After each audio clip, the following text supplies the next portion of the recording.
I'm sharing with you how to make the most delicious and decadent chocolate cupcakes. They're a classic, and after trying so many different recipes, I promise you this is the one you want to use. Welcome to Recipes by Karina, where I show you how to make classic and simply delicious recipes. Make sure to subscribe for a new video each week. These chocolate cupcakes are also part of my cupcake series, which you can find linked below. To get started, in a medium-sized mixing bowl, measure out 1 cup of white granulated sugar.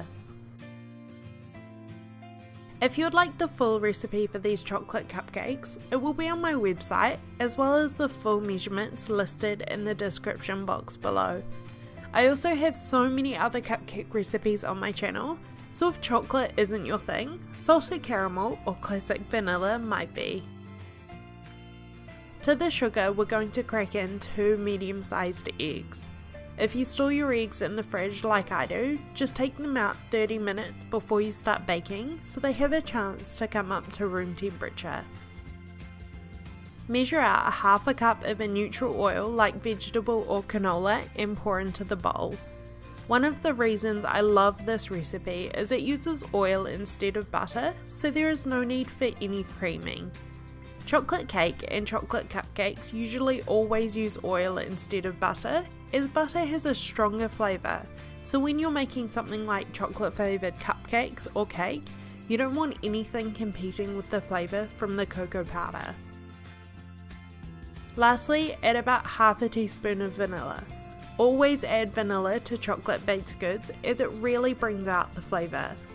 Use a whisk to mix everything together until well combined.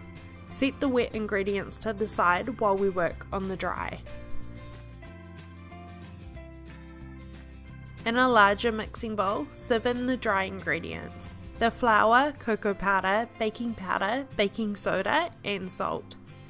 You'll need 1.5 cups of all-purpose flour or cake flour. Cake flour has a lower protein content than all-purpose flour, which basically means it yields slightly softer and delicate cakes. If you do a lot of baking, I would recommend trying to find cake flour, but if you just bake once in a while, all-purpose works perfectly fine, so don't worry. Next, add 1/2 cup of cocoa powder. Whichever kind you have, just make sure it is unsweetened. You can use a whisk instead of a sieve here, but I always find cocoa powder is full of lumps, so sieving usually works a lot better. These chocolate cupcakes pair perfectly with chocolate buttercream, which I'll share with you the recipe for once the cupcakes are out of the oven. If you're wanting something a little different than just chocolate buttercream, salted caramel would be decadent and delicious, or even cream cheese frosting. You can find the recipe for all of these on my channel. Next, we'll need 1/2 teaspoon of both baking powder and baking soda. The difference? Baking powder contains baking soda as well as an acid to activate it. The buttermilk and cocoa powder in the cupcakes is an acid which activates the 1/2 teaspoon of baking soda, meaning the cupcakes are super light and fluffy. As there's not a huge amount of acid in these cupcakes, we're also using baking powder to get some extra lift. Finally, add a pinch of salt to round off the flavours and sieve the ingredients into the large mixing bowl, removing any small lumps left behind. Mix all the ingredients together to make the chocolate cupcake batter. Add 1/2 of the wet ingredients as well as 1/2 of the buttermilk. You'll need 1 cup of buttermilk in total. If you don't have buttermilk on hand, I'll have a recipe in the description box below how you can make your own when in a pinch. It uses 2 ingredients which you probably already have on hand. Use a wooden spoon to fold the batter together until the wet ingredients and buttermilk have been incorporated. Follow with the remaining and fold together until just combined.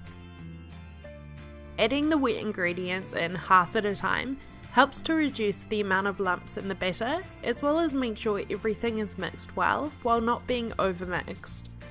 Be careful to not overmix, just enough so there is no longer any dry flour, or the cupcakes can quickly turn dry and tough. Line a 12-pan cupcake tin with paper liners and use a 1/4 cup cookie scoop to divide the batter and fill the tins. You only want to fill them 2/3 of the way, and I've found a 1/4 cup works best, so if you don't have a cookie scoop, try using a measuring cup instead.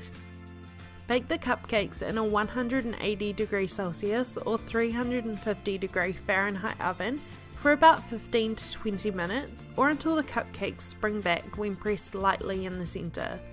Cool the cupcakes completely before decorating. Chocolate buttercream is my preference on chocolate cupcakes, but there are also so many other flavours if you decide to do something different. To make the chocolate buttercream, you'll need 1 cup or 2 sticks of room temperature butter. It's very important that your butter is at room temperature. If it's straight out of the fridge, there is no way you'll be able to cream it, so just remove it about an hour or so before you're ready to get started. Place your butter in the bowl of a stand mixer or a large bowl if you're using a hand mixer. Mix on medium speed first before increasing it to high speed for about 5 minutes or until the butter is pale and has almost doubled in volume. When your butter is incredibly light and fluffy, it's time for the sugar. You'll need to use icing sugar for this recipe. It is also known as powdered sugar or confectioner's sugar depending on where you live in the world. They're all the same ingredient, just make sure you're not using regular granulated sugar as this will not work. It's easiest to add your sugar in thirds, so it incorporates faster and you don't end up losing half of it outside of the bowl. Mix on low speed first until it is mostly incorporated before turning the mixer up higher. When you're ready to add the last lot of sugar to the bowl, also add the 1/2 cup of cocoa powder. Just regular unsweetened works best here. Mix the last of the sugar and cocoa powder on low speed until it is mostly incorporated. It should be extremely thick and not resemble much like buttercream, but we've still got another ingredient to add. Turn your mixer onto low and stream in about 1/2 cup of milk. You may need more than this, but just start off with 1/2 cup first and check the consistency. As the milk is incorporated, your buttercream should loosen up and start to look light and fluffy. You might be wondering why we're not using real chocolate in this recipe. The simple reason for this is I've tried both ways and you don't get much of a difference using real chocolate. The cocoa powder carries so much flavour and the buttercream already has the perfect texture, so there really is no need for real chocolate. If you disagree, try this recipe and let me know your thoughts afterwards. Give the bowl another scrape down to get all of the sugar and butter that has stuck to the sides and add a touch of vanilla essence. Pipe the chocolate buttercream over your cupcakes and sprinkle with chocolate hail. Let me know what your favourite flavour of cupcakes are. Chocolate, vanilla, salted caramel, red velvet, so many different flavours to choose from. Make sure to subscribe to my channel and take a look through my other cupcake recipes. Thank you for watching, I hope you enjoyed this recipe. Remember to let me know the recipes you would like to see on my channel next, and I will see you in my next video.